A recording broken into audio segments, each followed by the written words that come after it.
जुबिन गार्गर मृत्युर बातरी पुৱাৰ দিনাখনে মই গৰিমাক লগ পাবৰ কাৰণে আহিছিলো।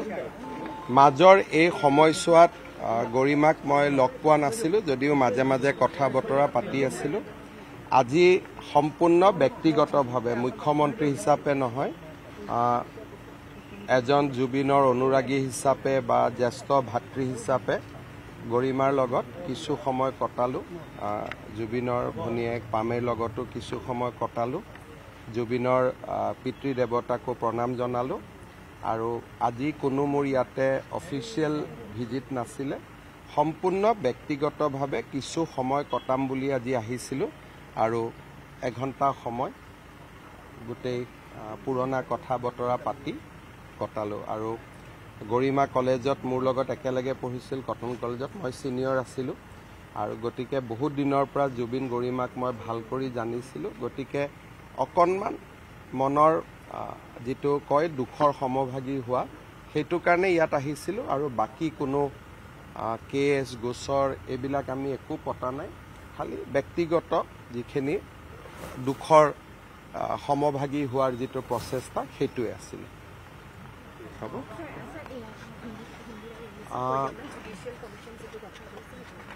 মই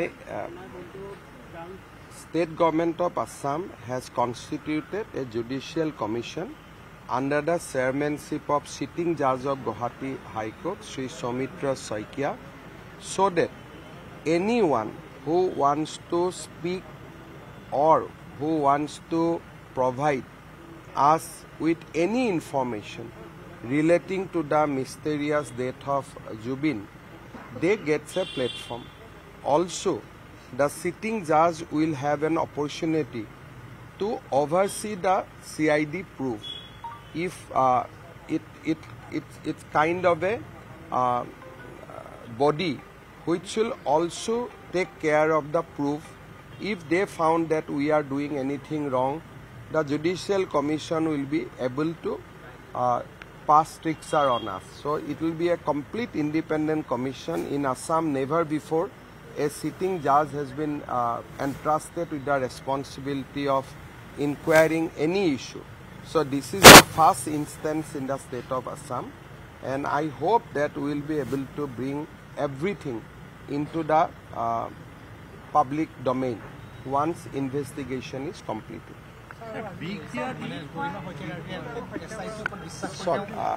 আপোনালোকে যিবিলাক ইনভেষ্টিগেশ্যনৰ সময়ত বিভিন্ন কথা বতৰা ওলাই থাকিব, যেনেকুৱা শেখৰ গোস্বামীয়ে কৈছে জুবিন গাৰ্গক বিষ দিয়া হয়। এতিয়া 10 তাৰিখে জুবিনৰ যিটো ভিছৰা বুলি কয়, ভিছৰা পৰীক্ষাৰ ৰিপৰ্ট আহিব। গতিকে 11 তাৰিখে আমি গম পাই যাম যে আচলতে কি আছে কি নাই। কিন্তু পুলিচৰ দায়িত্ব হ'ল যোনে যি কয় কেছ ডায়েৰীত লিখিব লাগিব।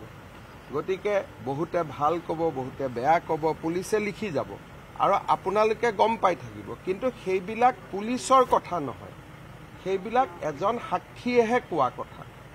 সাক্ষীৰ ভাষ্যটো পুলিচৰ ভাষ্য নহয়। আজি যিটো বিষ দিয়া বুলি গোটেই পেপাৰত কথাটো ওলাইছে, এইটো পুলিচৰ ভাষ্য নহয়, এইটো হ'ল এজন অভিযুক্তৰ ভাষ্য। এতিয়া তেওঁ এই ভাষ্যটো কিয় দিছে? নিজক বচাবৰ কাৰণে দিছে নেকি, বা কাৰোবাক ব্লেম কৰিবৰ কাৰণে দিছে নেকি? এই গোটেইবোৰ তদন্ততহে ওলাব। আজি এতিয়া আমাৰ আটাইতকৈ বেছি চিন্তাটো এটা পইণ্টতে লাগি আছে, ছিংগাপুৰত থকা অসমীয়া লোকসকল ইনভেষ্টিগেশ্যনৰ কাৰণে আহিবনে নাই। কাৰণ তেওঁলোক যদি নাহে, তদন্তটো আমি পূৰা কৰিব নোৱাৰিম। আৰু তেওঁলোকে জুবিনক ইয়াত যাত্ৰা বা এই গোটেই ঘটনাটো কৰা তেওঁলোকে মেইন মানুহ আছিলে। গতিকে এতিয়া অসমবাসী ৰাইজে হেঁচা দিব লাগে ছিংগাপুৰৰ অসমীয়া সমাজখনক, যাতে তেওঁলোকক পঠিয়াই দিয়ে। বাকীটো আমি যাক আনিব পাৰিলোঁ আনিলোঁ, কিন্তু এওঁলোক ছিংগাপুৰত বহি আছে। আৰু দুই এজনে আমাক লিখিছে এইটো অসুবিধাৰ কাৰণে আহিব নোৱাৰোঁ, অমুক নোৱাৰোঁ। কিন্তু অসমীয়া হিচাপে সেই মানুহকেইজনৰ দায়িত্ব আছে। আৰু আজি এতিয়া ছিংগাপুৰত আছে, মোৰো এখতিয়াৰৰ ভিতৰত নাই, ভাৰতৰ ভিতৰত থাকিলেতো ধৰি আনিলোহেঁতেন। ছিংগাপুৰত আমি অসমীয়া ৰাইজে তেওঁলোকৰ ওপৰত হেঁচা দিব লাগে, ছিংগাপুৰৰ অসমীয়া মানুহখিনিৰ ওপৰত, যে আপোনালোকে যেন তেওঁলোকক পঠাই দিয়ে। কাৰণ তেওঁলোক ইয়াত নাহালৈকে গোটেই ঘটনাটো কোনেও জোৰা লগাব নোৱাৰিব।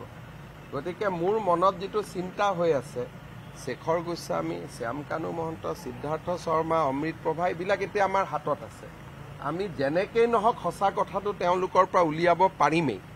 কিন্তু আটাইতকৈ বেছি চিন্তা হৈছে যে ছিংগাপুৰত থকা এই মানুহবিলাক 6 তাৰিখে আহিব নে নাহে। যদি নাহে আমি আকৌ এটা পাকচক্ৰত সোমাই যাব লাগিব। গতিকে তেওঁলোকক আমি সকলোৱে হেঁচা দিব লাগে, তেওঁলোক যাতে যেনে তেনে অসমলৈ আহে। আইনৰ জৰিয়তে অনাৰ ৰাস্তা এটা বেলেগ, কিন্তু মানুহৰ হেঁচাৰ হ'লে সোনকালে আহিব। কেছৰ লাভ কি হ'ব? তেওঁলোকতো আছে ছিংগাপুৰত, অসম পুলিচেতো ছিংগাপুৰত যাব নোৱাৰে। আমাৰ ইয়াতে কেছ ৰেজিষ্টাৰ কৰোৱা কিছুমান মানুহ আছে, কেছটো ৰেজিষ্টাৰ কৰি দিলে, আপুনি নিউজ দিলে, তেওঁলোকৰ নামটো হৈ গ'ল। কিন্তু অসম পুলিচে ছিংগাপুৰৰ কেছ লৈ কি কৰিব? অসম পুলিচৰতো ছিংগাপুৰত যোৱাৰতো কোনো এখতিয়াৰ নাই।